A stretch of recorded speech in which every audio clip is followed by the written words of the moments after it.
សូលន់ផឹងផឹងនឹកអូនខ្លាំង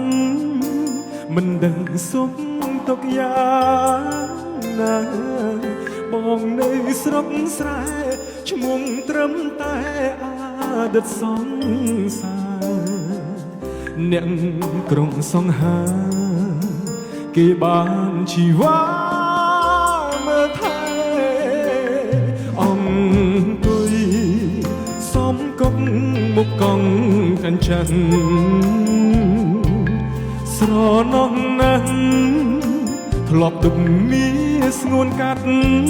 ស្រែធ្លាប់កេងខ្ទមស្បូវតែពេលបើភ្លេចអស់មែនទេឬក៏មានមេបានលៀបលេភ្លេចបងស្បែកខ្មៅកងអើយឯងសែនកំសត់គេបានស្បត់ភ្លេចគ្រាកំសត់ឈប់ឈួតទៅគេផ្ដាំមកថាកុំឲ្យរករឿងឆាឆៅបើសិនជួបគ្នានៅក្រៅគឺត្រូវធ្វើមិនស្គាល់គ្នាសុំលឹងទៅផ្លូវក្រែងពើវិលវៃរងចាំថ្លៃស្រមៃថ្ងៃអូនបែកគ្នាកង់ចាំងមួយនេះនៅតន់តឹងរងចាំពុំយើងអាចជាបើសិនជា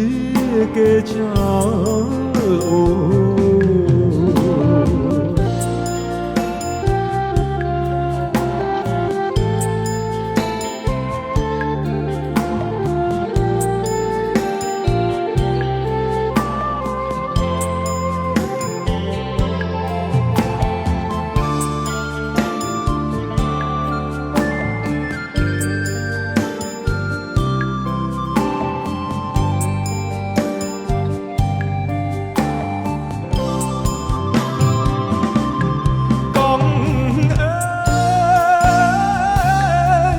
សែនកំ